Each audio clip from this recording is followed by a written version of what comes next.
Hello, welcome to Jeremy's Retro Bar. I'm Jeremy and this is my Retro Bar, and this week we're leaving the Retro Bar and going on a trip.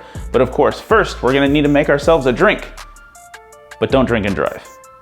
So this week I'm keeping it easy and I'm just gonna have a beer. This is Pauline from Two Plumbers Brewery and Arcade, and we'll see what it's like. Delicious. So this week we are going to be taking a tour of Two Plumbers Brewery and Arcade, and we're going to be talking to one of the co-owners, Robert. So let's see what he has to say.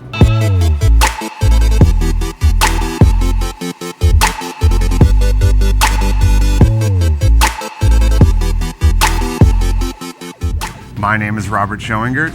I own a small arcade and brewery here in St. Charles, Missouri. That is slowly growing bigger because who knew beer and video games work well together? We got our start just because myself and a good friend lost our jobs around the same time from cutbacks at companies, and we're both burnt out on our industries. He was a microbiologist and I was an animator, and we had just enough in savings to take a shot at a dream, and somehow it worked out. He handles the beer side of things and I handle the arcade side of things. I like to say that he makes us money and I cost us money. The arcade games break even and make just enough to buy their own new game occasionally. Pay for themselves in repairs and buy the occasional new game. So realistically, that's all I wanted. We've been open, March was our 4-year anniversary, March 2021. One of the perfect planning on my end, we had started a bigger brew house and a private event space. And when it all got finished, it was literally in the middle of a pandemic, global pandemic. So nothing like having an event space during a global pandemic. So we took our time opening that one until things got a little bit, till vaccines had been announced and things like that. But it's picking up now. So I guess the one nice thing is that we had nothing on the books, and everybody that had to cancel a wedding or whatever last year was able to find a interesting spot. So in order to start this place, to get the money to get going, we tried to do a Kickstarter. At the time, there were a lot of businesses that were not like a product getting sold out, but like a place you would go that were actually trying Kickstarters and some being successful. So we figured, what the heck?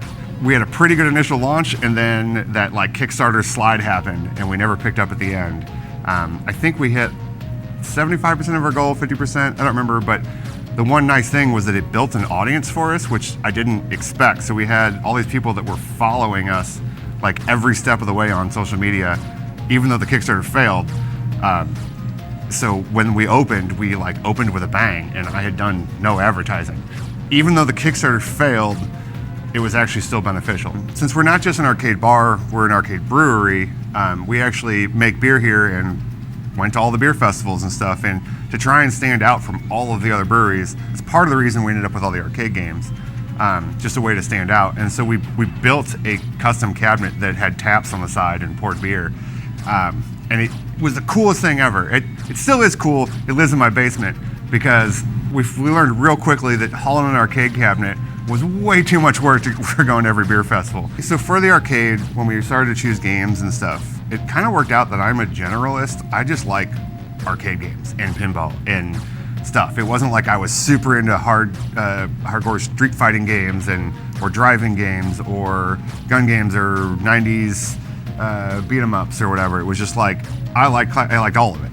So I started with a pretty decent collection, and then a general knowledge from working in an arcade as a teenager. I got to see what people played in that role. So we kind of put in a little bit of everything and then watched what got played and started, if we were classics heavy. I think at the beginning we were very classics heavy and realized that most of those didn't actually earn anything.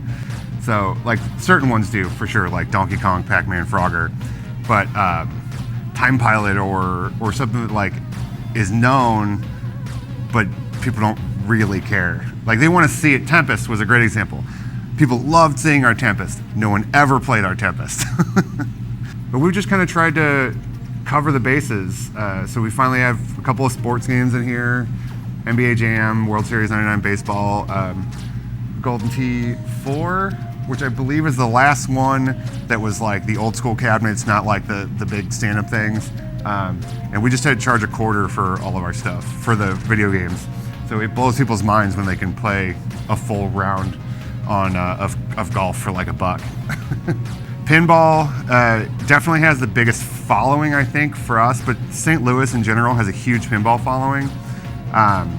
We have 4 or 5 pinball bars throughout like the surrounding areas, and most of them have leagues.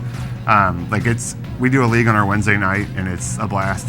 We're probably the most casual league in St. Louis. While a lot of leagues have mostly players that are like really concerned with winning, I think our players are concerned with having a good time, which is great. I'm actually one of the worst people on our league, so I may be a bad example of like maybe the A group is like really into it, but down in the C group we're about drinking beer and having fun. Mortal Kombat, to my dismay, always beats out Streetfighter.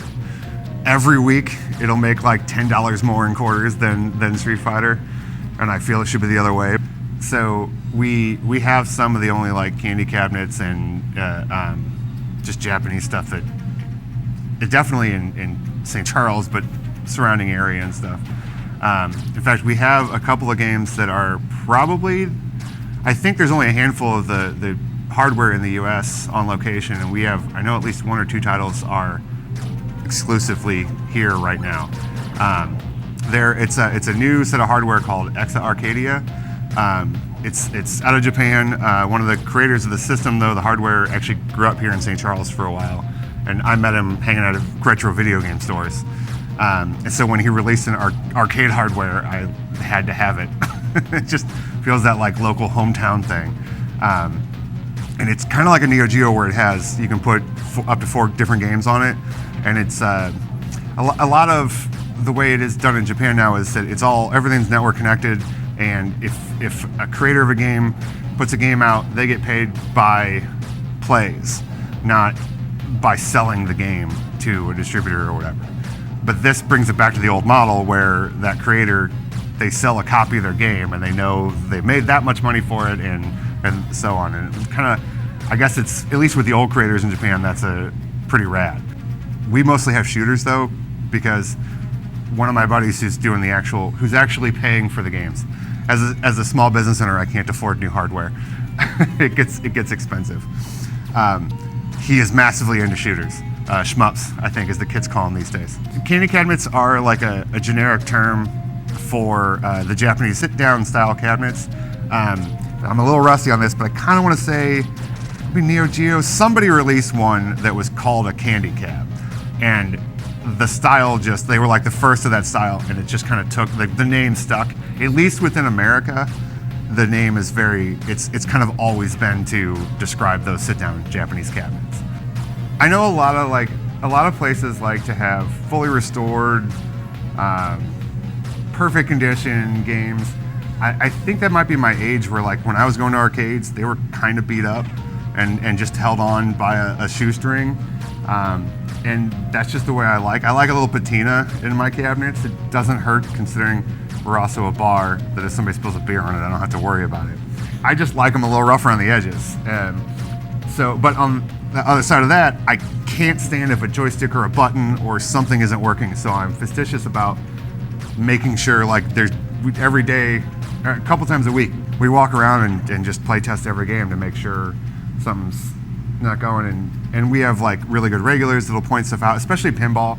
I'm not good enough at pinball to know certain shots are not working because I just can't hit them anyway. But my pinball people will come up and tell our bartenders, hey, this isn't working, and then we'll take care of it the next week. Most of them are running CRTs. I mean, some modern stuff like the Japanese things might have some LCDs, but they came with CRTs, which don't exist anymore. 2004 or something was the last Chinese company that was even making them. So it's all just trying to maintain stuff. I've learned some weird old 80s repairs of electronics. Like I bought stuff from the 70s off eBay to help me maintain these things and had to figure out without the internet how to use them. Very interesting. I personally, as a collector, need to have working CRTs in my home stuff, but sometimes it's just a pain to repair them or you just can't find the part at the moment. So I am willing to pull a tube out until I can get a repair part for it and put an LCD in. And I will say, in 4 years of being in business, no one's ever come up to me and said, I really like this place, but you got to do something about those LCDs. It's actually been the opposite. A lot of people who have home games are like, how'd you get an LCD in there and how'd you do it to look so nice? And the trick is scanline generators.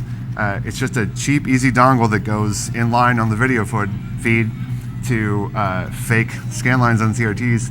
If you buy the little bit nicer ones, you can usually even adjust the width and the amount of the scan lines. And that really helps with some of the games.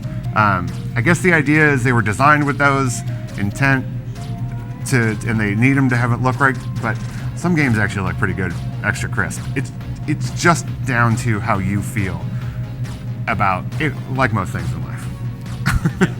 I guess I have an operator's philosophy of if it's down, it's not making money, so it needs to be working. So I'll fix it however I need to do it. I apologize in the future to anyone who gets one of my games after I'm dead. So we have 44 games in here, including the pins. And then we have around the same at the other spot, at the event space, slightly different games. Some games like I just know people want to play, like Donkey Kong, Ninja Turtles. So Time Crisis 2, things that I know here get played all the time. They're definitely over there. But other ones, it's like I can kind of get away with stuff like Tempest that never made any money here, but over there, everything's on free play at the event space. So it doesn't, like, people will just play it, try it, and actually have some fun. So at the event space, it's probably around the same 40 something odd games. It's just a bigger space over there, so we have more table seating. Here we seat up to, I think, 50, and over there we can seat up to 100. But just we end up having the same amount of games. Tron is a great example. I have a Tron cabinet. It's very rough around the edges, so the electronics work most of the time. But then, I don't know, if you breathe heavy on it, it'll stop working. So it lives at the event space where it doesn't have to be on every week. It's like, it's just on for the event, so it doesn't have to work as hard to be alive. And I think it appreciates it. Yeah, we have a little bit of storage upstairs in the event space, and then in my basement. My basement has gone from being like a really cool looking arcade for friends to come over and hang out in to all of my longest term projects. So I don't think anything works at my house. Maybe 1 or 2 games. I definitely don't buy as much as I used to. There's with the rise of arcade bars like this, prices have actually gone up. So a decent game was $300-400 now. It's a $1,000 game 4 years later. So that affects like how often I buy stuff, but thankfully we kind of got the majority of what I feel is important. There's always going to be games I wish I had, but Paperboy, those are everywhere. You cannot find them. If you do find them, they're like $2 or $3 grand for an arcade game. I'll pay $2 or $3 grand for a pinball machine. I feel like they justify it with the amount of parts and stuff. But a crummy old Paperboy. This is what I say. This is how I help myself feel better about not getting a Paperboy. If I found one, I'd probably figure out how to spend money on it. But that and Star Wars, like the old Star Wars Vector, they're just unobtainium now. At least that one says Star Wars on the side, so I can understand. Paperboy, though, shouldn't be that expensive. I've actually been fortunate enough to get a lot of the my grails, as we call them in the arcade collecting world. Like Initial D, I found an Initial D4, which is the last US released one. We actually have an Initial D8 at our event space, which is very Japanese, and I love watching people try and decipher. Like Tron, and I've got a Spy Hunter. Those were just games that, like, the things I grew up, just that was where I spent my quarters. Those ended up being my grail games. And of course, those happen to be the ones that are harder to find. But I don't know, it's fun. You'll start to, for the beer nerds watching this, you're gonna know where my knowledge ends. I have helped brew a lot of beer. What that means is I pour things and stir things and flip switches when I'm told to, and I hang out. So the beer side is where we actually make money and stay in business. And the genuine reason we started this, the arcade games were just something I had and were a passion of mine. So I was like, hey, we can make our brewery seem different from the rest of them. Currently, so we started out as a 2-barrel system, which means per batch of beer, we would make 4 of those standard size kegs that you see in movies, half barrels for the people that know. And that was an eye-opener as to how quick we blew through the beer that we would make. Those first couple years we were working very hard just to keep maybe 4 taps of ours on. We finally started catching up and actually having another local brewery make 2 of our beers for us because we just couldn't do seasonals and those same year-round beers. But after a little while of that, we saved up enough money and got the event space and bigger equipment. So now we have a 7-barrel system to go on top of our 2-barrel system.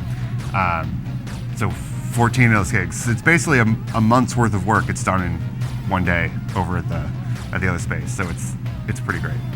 Maybe everybody's like, oh, are you going to go into distribution? Or we're thinking right now at the least we're going to relax, maybe play some video games again. We do 5 year-round beers right now.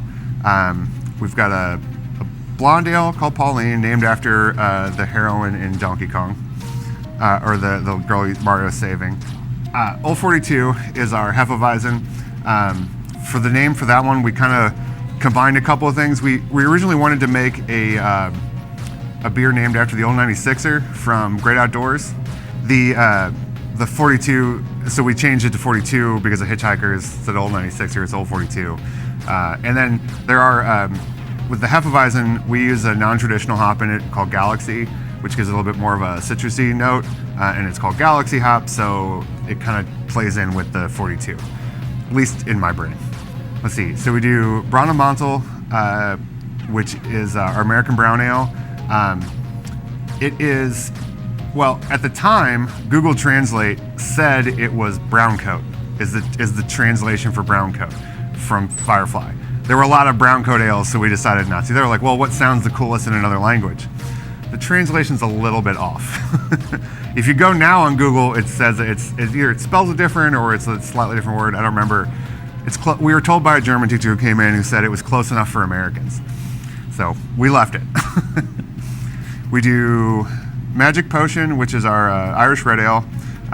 Fun fact, that one was originally called Healing Potion, but when we went to get label approval, the government decided that we couldn't call it Healing Potion because that implies that we heal people with it. We asked if we could put an asterisk and they said no. So now it's Magic Potion. They also made us take off, on the side of the can it said, good for what ails you, spelled like ale the beer. That wasn't good either. We had to take that joke off. But don't argue with the government. You will lose. Rousdower is our American IPA, light, crispy IPA. Rousdower is a name of a Canadian action hero from a movie that Mystery Science Theater did years ago. I'm completely blanking on the name of the movie. I'm sure somebody will yell at me in the comments. Final Justice or something like that. But anyway, he was the hero, the name of the character, and there's a throwaway line that the Mystery Science guys did, which is, do you think there's beer on the sun? Because the character's just like staring off into space. And for that reason, we were just like, let's name a beer after him. I don't know. We're big Mystery Science fans. If Jeremy's kind enough to record, we built Crow and Tom Servo and have them up in the corner. Which Crow is absolutely terrible. I mean, I love him. He was fun to make, but he'll like fall apart on his own just from gravity. Never build a Crow. So something we kind of started doing over the pandemic was we started making our own ciders. We got the license that allowed us to do that.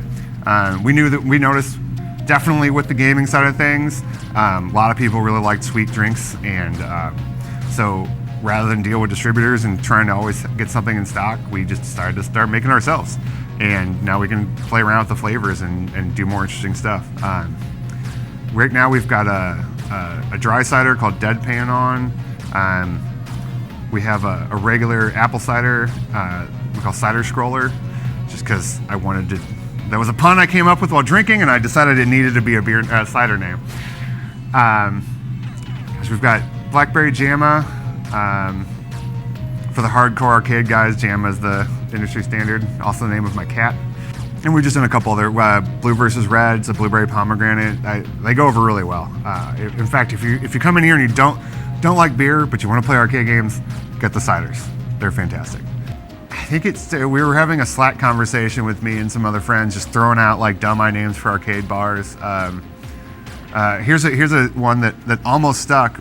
It's a deep cut for Mask fans. We almost called this place Boulder Hill, which was the good guy's base in Mask. And your reaction is exactly why we didn't call it that. I did not have Boulder Hill, but I wanted Boulder Hill. Even the people that get it are like, that's a terrible name. And I don't know why we were thinking it for a while, but just like in a conversation, I threw out Two Plumbers as like just kind of like a joke, like a pun. And somebody pointed out that it sounds like, if you don't get the Mario and Luigi reference, it sounds like two regular guys started a brewery. And I was like, well, that might actually work well for the town we're in. And like, we do, and we get people to come in because they're like, oh, were you guys plumbers? I wanted to come in and try some beer from some regular old guys. They don't quite say it that way, but so far, no actual plumbers have threatened my life. They all think it's hilarious. They tend to come in and be like, I assumed it was a Mario and Luigi thing, but I want to check and see if you guys are actually plumbers. And they were like, no. Though, after the amount of times I've fixed the bathroom at this place and done all the plumbing for the brewing equipment, I could probably be like an intern or journeyman or whatever the starting level of I'm a toilet master at this point. So we only sell in the tap room. You can drink it here in the tap room. We have growlers to go, traditional stuff. We've got 16-ounce cans we can make. Crowlers that we can do right then. We did have 4-packs of a lot of our beers to go, and then once the vaccines hit and people were able to go outside again, we just got wiped clean of a lot of our beers. Actually, it feels like we're back in like year 2 where we're trying to catch up to having most of our beers on tap again. But with the new equipment, I think that'll happen quick, and then we'll get stuff back canned again. The pandemic, as you can imagine, being a place where a social gathering environment, was devastating for us. We didn't close. We came really close to it though. If it wasn't for our awesome regulars that were buying beer to go and curbside and stuff, I don't think we'd be having this conversation. Or you might be talking to me at an auction where I was selling all my stuff. But that didn't happen. Everything's great. And now with the vaccine, we're seeing enough people coming in that like numbers are back up, and knock on wood, I think everything's fine. It was definitely rough. Local or you're driving through Missouri, we're right off 70, so at some point you might pass us. We're Two Plumbers Brewery Arcade. Hours are on the website or Facebook or whatever social media thing of your choice. We're 21 and up because of the beer thing, except Sundays. We do have family days now where we just started all ages are okay, which is super cool because I didn't think kids would care about these old machines at all, but they have a blast and love it. So it's just a fun place. We're just a chill, relaxed place. You can avoid some other activities. We let people bring in their own food. We do have frozen pizzas here, bar pizzas, but you can bring in your own stuff. There's an awesome Indian restaurant at the other end of the strip mall from us. That's it. We do beer and video games, and we do them well. And we don't worry about anything else. And that's my interview with Robert. I think his place is awesome. I think everyone should visit if they have the means. But yeah, I'll have links to their website and their social media in the description here. But in the meantime, thank you very much for watching. Thanks for subscribing, and I'll see you next time.